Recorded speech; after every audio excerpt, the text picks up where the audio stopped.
পাবেন। রমজান মাসের অভ্যর্থনা, ইস্তিকবাল, সংবর্ধনা, মোবারকবাদ পেশ করা রমজান মাসকে, তার মর্যাদা দান করার সবচেয়ে বড় যেটি উপায় সেটি হচ্ছে রমজান মাস সম্পর্কে জ্ঞাত হওয়া।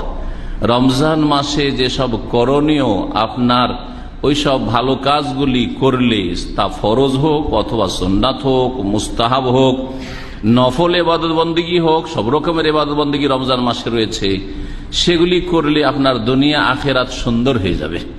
আপনার শরীরে বরকত হবে, আপনার রুজিতে বরকত হবে, আপনার পরিবার ছেলে মেয়েতে বরকত হবে, আপনার দুনিয়াও সুখী হবে, আখেরাত তো সুখী হবেই, যেটা হচ্ছে স্থায়ী জগৎ। এই রমজান মাস সম্পর্কে জ্ঞান অর্জন করা, রমজান মাসের বিধিবিধান, মাসলা মাসাইল সম্পর্কে জ্ঞান অর্জন করা, এটা হচ্ছে শ্রদ্ধা জানানো সত্যিকার অর্থে এই মাসের। যদি রমজান মাস সম্পর্কে আপনি নাই জানেন যে কি গুরুত্ব রয়েছে, এতে কি আমলগুলি রয়েছে, এতে যেসব মাসাইল রয়েছে, কোনটা কোন তরিকায় করতে হবে, কোন তরিকাটা ভুল তরিকায় মানুষ করে থাকে, এ সমস্ত কিছু ইতিবাচক নেতিবাচক, কোনটা করব কোনটা করব না, কি করব কি করব না, এসব যদি না জানেন তাহলে আপনি কোনো কদর করলেন না এই মাহে রমজানের।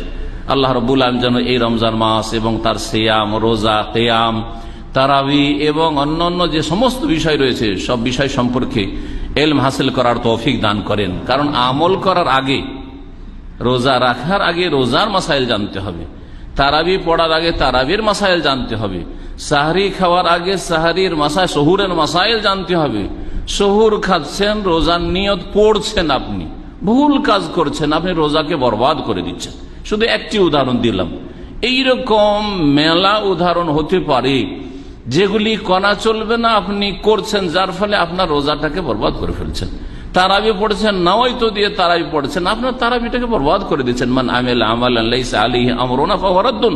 কেউ যদি এমন কোন আমল করে যেই আমল রাসূলুল্লাহ সাল্লাল্লাহু আলাইহি ওয়াসাল্লামের আদর্শ নয়, এইভাবে রাসূলুল্লাহ নাওয়াইতো দিয়ে তারাবি শুরু করেননি, নাওয়াইতো দিয়ে রোজা শুরু করেননি, অন্তরের নিয়ত হচ্ছে নিয়ত, মুখের নিয়ত পড়া এটা মন গড়া কথা, না কোরআনে আছে, না হাদিসে আছে, না সাহাবায়ে কেরামদের আমলে আছে, না চার ইমামের মাযহাবে আছে, কোথাও নেই।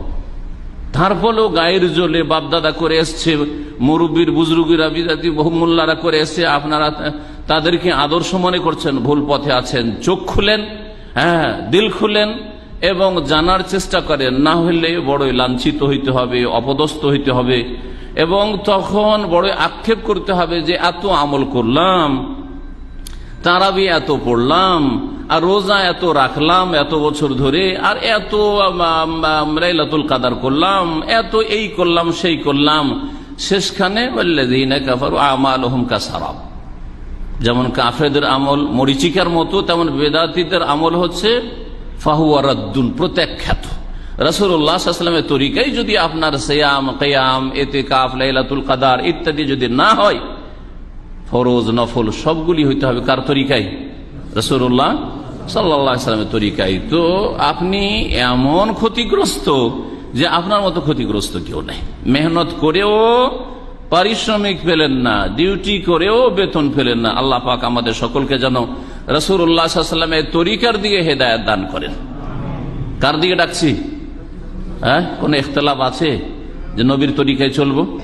আমি যদি বলতাম যে কোন আলেমের তরিকায়, তাহলে অবশ্যই ইখতিলাফ করতেন। কারণ আমি যে আলেমকে বলবো আপনার কাছে ওর চাইতে বড় আলেম থাকতে পারে, ঠিক না? আমি যে ইমামের কথা বলবো আপনার কাছে ওর চাইতে বড় ইমাম থাকতে পারে। কিন্তু এমন ব্যক্তিত্বের কথা বলছি যার সম্পর্কে আমরা সবাই একমত, লা ইলাহা ইল্লাল্লাহ শাহাদাত দিয়েছি আর মুহাম্মাদুর রাসূলুল্লাহ সাল্লাল্লাহু আলাইহি সাল্লামের শাহাদাত দিই। সুতরাং এক আল্লাহর ইবাদত করব, এক রসুলের তরিকায় রোজা রাখবো, তারাবি পড়বো, সাহরি খাবো, ইফতার করব, সবকিছুই কার তরিকায় করব? রাসূলুল্লাহ সাল্লাল্লাহু আলাইহি সাল্লামের তরিকায় করব। একটা উদাহরণ দিই। আর ইফতারির সময় দেশের লোকেরা দোয়া পড়ে, কিছু বাড়িয়ে চাড়িয়ে দোয়া পড়ে, দু তিনটা বাক্য বাড়ায়।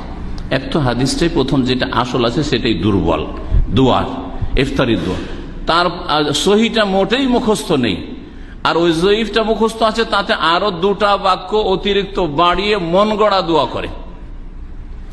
সুতরাং এই ক্ষেত্রে আর বেশি লম্বা না করে আপনাকে শুধু সতর্ক করেছি যে সহি ইফতারি দোয়া জানতে হবে, সহি নিয়ত মানে অন্তরের নিয়ত জানতে হবে, মুখের নিয়ত ছাড়তে হবে, আর ওই জয়ীব দোয়া ছাড়তে হবে, আরো মানুষের বাড়ানো মন গড়া দোয়া ছাড়তে হবে।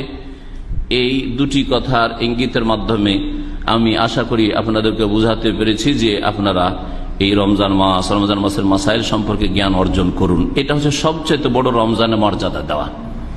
জানলেন না কিছুই, উমরা চলে গেলেন, উমরার কোনো মর্যাদা দিলেন না, আপনি কিছুই জানেন না, দেখা দেখি উমরা করলেন, কিছুই জানেন না, হজ করতে দেখা দেখি যে যা করে তাই হজে করে এসছেন, হজের কোনো মর্যাদা দিলেন না।